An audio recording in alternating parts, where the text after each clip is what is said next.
قل هو الذي أنشأكم وجعل لكم السمع والأبصار والأفئدة قليلا ما تشكرون قل هو الذي أنشأكم وجعل لكم السمع والأبصار والأفئدة قليلا ما تشكرون قل هو الذي أنشأكم وجعل لكم السمع والأبصار والأفئدة قليلا ما تشكرون قل നബി താങ്കൾ പറയുക ഹുവല്ലദി അവനാകുന്നു അൻഷഅക്കും നിങ്ങൾക്ക് സൃഷ്ടിച്ചു തന്നത് അല്ലെങ്കിൽ നിങ്ങളെ സൃഷ്ടിച്ചത് വജഅല ലക്കും നിങ്ങൾക്ക് സൃഷ്ടിച്ചു തന്നത് അസ്സമഅ കേൾവി വൽ അബ്സാറ കാഴ്ച വൽ അഫ്ഇദത ഹൃദയം ഖലീലമ്മ തഷ്കുറൂൻ വളരെ കുറച്ച് മാത്രമേ നിങ്ങൾ നന്ദി കാണിക്കുന്നുള്ളൂ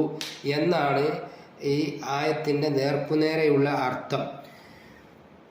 സൂറത്ത് മുൽക്കിലെ 23-ാമത്തെ ആയത്ത് നബിയെ പറയുക, നിങ്ങളെ സൃഷ്ടിച്ച് നിങ്ങൾക്ക് കേൾവിയും കാഴ്ചകളും ഹൃദയങ്ങളും നൽകിയവനാകുന്നു അവൻ. വളരെ കുറഞ്ഞ അളവിൽ മാത്രമേ നിങ്ങൾ നന്ദി കാണിക്കുന്നുള്ളൂ എന്നത് വളരെ ലളിതമെങ്കിലും ആഴമേറിയ ഒരു അനുസ്മരണയാണ്. ഈ ആയത്ത് നമ്മളെ ഓർമ്മിപ്പിക്കുന്നത് നമ്മുടെ ഈ ജീവിതം, നമ്മുടെ ശരീരത്തിലെ ഓരോ അവയവവും നമുക്ക് ചുറ്റുമുള്ള ലോകത്തെ അറിയാനുള്ള ഒരു കഴിവും ഇവയെല്ലാം അള്ളാഹുവിൻ്റെ വലിയ അനുഗ്രഹങ്ങളാണെന്നാണ്. ഒന്ന് ചിന്തിച്ചു നോക്കൂ, കേൾവിയില്ലായിരുന്നെങ്കിൽ നമുക്ക് എത്ര കാര്യങ്ങൾ നഷ്ടപ്പെടുമായിരുന്നു. പ്രിയപ്പെട്ടവരുടെ ശബ്ദം, പക്ഷികളുടെ കളകളാരവം, പ്രകൃതിയുടെ സംഗീതം എല്ലാം അതുപോലെ കാഴ്ച ഇല്ലായിരുന്നെങ്കിൽ ഈ മനോഹരമായ ലോകം നമുക്ക് എങ്ങനെ കാണാൻ കഴിയുമായിരുന്നു. നിറങ്ങൾ, രൂപങ്ങൾ, പ്രകാശത്തിൻ്റെ ഭംഗി ഇവയൊന്നും നമുക്ക് അറിയാൻ കഴിയുമായിരുന്നില്ല. ഈ രണ്ട് കഴിവുകളും ഇല്ലെങ്കിൽ നമ്മുടെ ജീവിതം എത്രമാത്രം ദുഷ്കരമാവുമായിരുന്നു.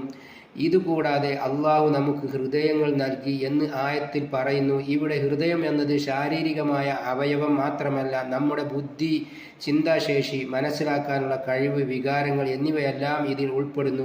ശരിയും തെറ്റും തിരിച്ചറിയാനും പഠിക്കാനും തീരുമാനങ്ങൾ എടുക്കാനുമുള്ള നമ്മുടെ കഴിവാണ് ഇത്.